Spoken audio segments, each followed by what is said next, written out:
Topic है क्यों, सबसे बड़ा क्यों दादा भगवान, दादा लक्ष्मी भगवान ने आश्रम नहीं बनाए थे, मंदिर नहीं बनाए थे, हॉस्पिटल नहीं बनाए थे। पूरी दुनिया में इन सब चीज़ों का नाम नहीं लिया था। क्यों?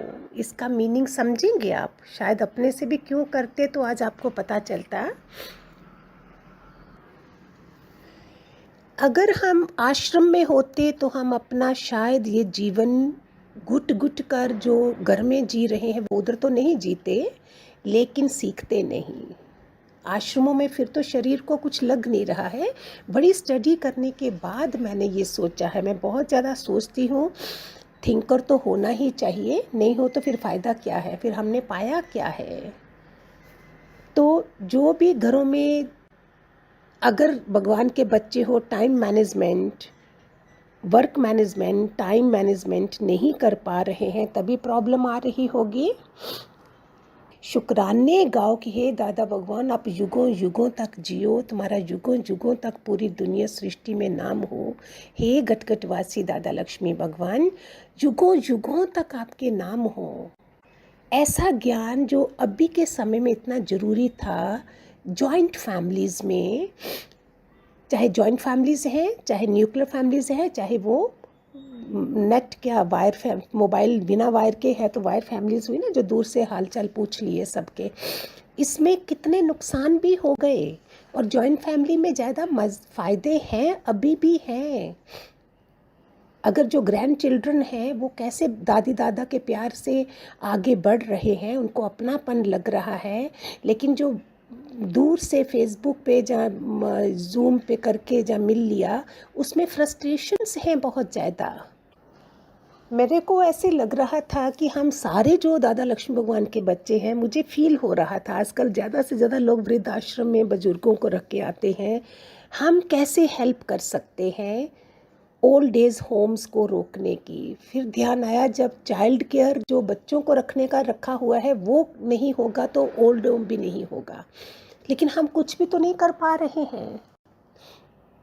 भगवान जी ने बोला कर्ता पने में नहीं आओ, वो भी ठीक है, लेकिन शायद अगर मुझे प्रेरणा देता है तो मैं आप लोगों से शेयर करती हूँ इसकी कि कैसे किया जाए ये सब। जब तक हम धरती पे हैं, अभी हमारे थ्रू सतयुग खोला जा रहा है। वी ऑल आर सतयुग की आत्माएं हैं, जिन्होंने कलयुग की आत्माओं को सिर्फ आशीर्वाद देने हैं। मेरे को कोई कुछ भी करता है, कोई उल्टा चलता है, हर सिचुएशन में मैं बोलती हूँ भगवान इसके पाप की सजा मत देना। चाहे घर में है, चाहे पड़ोस में है, चाहे कुछ भी है, कोई भी आपको दिख रहा है कि ये इंसान कैसा क्या कर रहा है, आपके मुख से ये निकलना चाहिए। फिर आप देखो अपने अंतःकरण को कितना सुंदर लगेगा। भगवान इसको सजा मत देना, एक दिन देखना क्या होगा।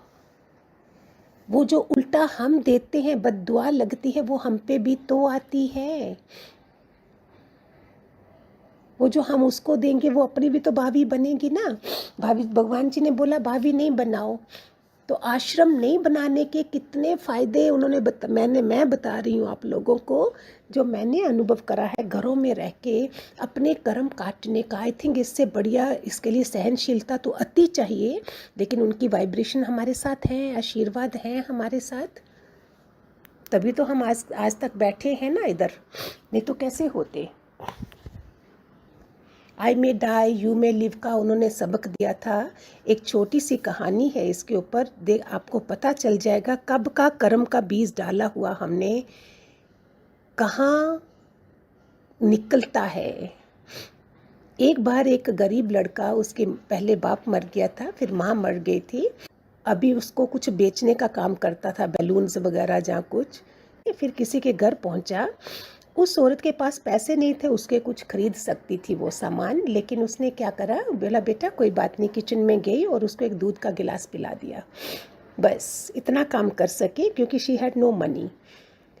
फिर क्या हुआ, फिर एक बार इस औरत को, बॉम्बे की घटना है ये, बहुत बीमार हुई वो, बहुत सालों के बाद जब हॉस्पिटल पहुंची है, कोई कैंसर वगैरह क्या क्या हुआ होगा, सर्जरियां हुई होंगी, और जब वो डिस्चार्ज होने को आई तो उसको बिल बताया गया, तो बिल था बहुत ज़्यादा, 5 लाख तक बिल था, जबकि उसके पास कोई पैसा नहीं था देने को। वो कैसे मांगे बिल की क्या है, कैसे देगी, कहाँ से देगी। आप सुनना, इतने मैं शॉर्ट में सुना रही हूँ, टाइम का मुझे बहुत रखना पड़ता है ध्यान। जब वो रिसेप्शन पे पहुंची है, बिल को मांगा है, बिल देखा है 5 लाख का, पहले तो बिल्कुल गिर चुकी थी, लेकिन नीचे लिखा हुआ था your bill has been paid paid, और नीचे लिखा था thanks for that glass of milk. ये उसी हॉस्पिटल में पहुंची, वही लड़का डॉक्टर बन चुका था, उसने इसको पहचान लिया था, और आज देखो एक गिलास दूध उसने पिलाया हुआ, उसका जीवन कहाँ से कहाँ पहुंचा है। ये मैं क्या समझती हूँ इन सब चीज़ों से, यही कहानी हमारे सत्संग के ज्ञान की उन्होंने बताया है, कर्मों की कहानी बताई है। मुझे नहीं लगता आश्रम में रह के, ठीक है भक्ति तो हम करते, सबको दे देते हैं, आश्रम में सेवा भी होती है और नाम जप भी होता है, सब होता है, लेकिन ये जो अपने कार्मिक अकाउंट को ठीक करना, बहू बेटा देवरानी जेठानी ये सब, इसमें से आगे बढ़ना भी और 16 कला संपूर्ण भी बनना है, ये कितना ज़रूरी है। I can't say proudly to anybody, मेरे दादा भगवान ने इतने हॉस्पिटल बनाए, जाओ देखो इस शहर में, उधर देखो ये बनाया, ये धाम बनाए, आश्रम बनाए हैं, ये सब मैं नहीं कह सकती हूँ, लेकिन मुझे अपने को देख के लगता है मेरी तरफ पता नहीं कितने मंदिर बने होंगे, जिंदा पत्थरों के नहीं, ऐसे मंदिर जो दूसरों को बना सके, ये बनाए हैं उन्होंने। How proud we should be feeling. आप लोग प्राउड फील नहीं करते हो कि हम किनके बच्चे हैं? क्या सोच के उन्होंने ये काम नहीं करा था, कैसे अपना कैसे पता चलना था हमको। अभी बताते हैं, इधर एक बार एक लड़का बेटा अपने पिता से पूछ रहा था, पिताजी मुझे बताइए मुझे क्या करना है। त्रेता युग में राम ने वचन माना था अपने पिताजी का, दशरथ का वचन माना था ना, तो वो बड़ा पॉपुलर हो गया था। और उसमें द्वापर में था प्रहलाद जो था, उसने कहना नहीं माना था, हिरण्यकश्यप का नहीं माना था ना, तो वो भी पॉपुलर हो गया। आप बताइए मुझे क्या करना चाहिए, मुझे कैसे चलना है। पिताजी का जवाब सुनना, बोलता बेटा हम दोनों को तेरी मम्मी की बात ही सुननी होगी, इसी से काम होगा और कुछ नहीं होगा। हमने कैसे संस्कार डालने हैं बच्चों में, परिवार में, कैसे जीवन जीना है, कितनी बड़ी जिम्मेदारी होती है। घर के बुजुर्ग हैं, उनकी जिम्मेदारी है, वृद्ध माता पिता हैं, उनको उनका ध्यान करना है, हेड ऑफ द हाउस है, उसको कैसे समझना है। ये सब आश्रम बनाते तो ये सब पता नहीं चलना था हमको।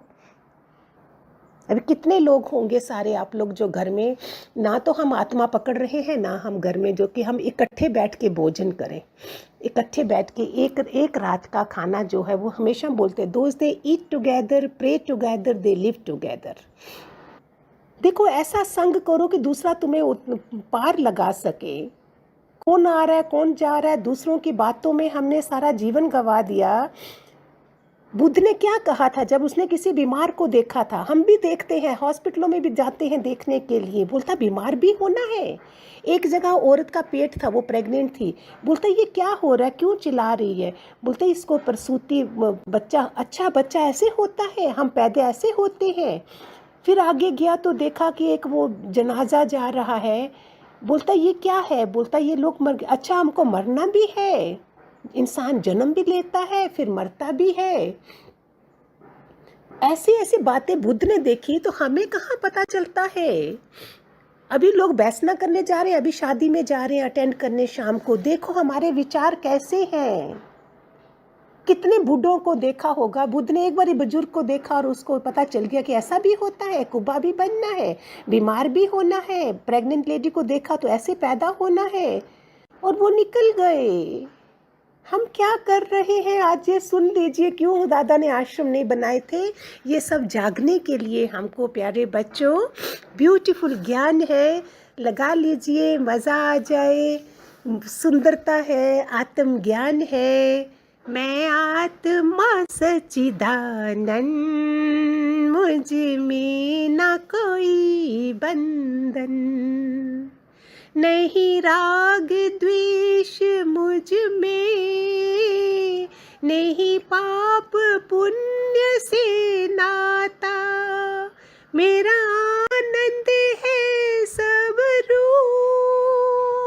आनंद से ही मेरा नाता, मैं आत्मा सच्चिदानंद, मुझ में न कोई बंधन। निकल जाइए इन बंधनों से, मज़ा करिए, खुशियाँ दीजिए, खुशियाँ बांटिए, खुश रहिए। हरिओम।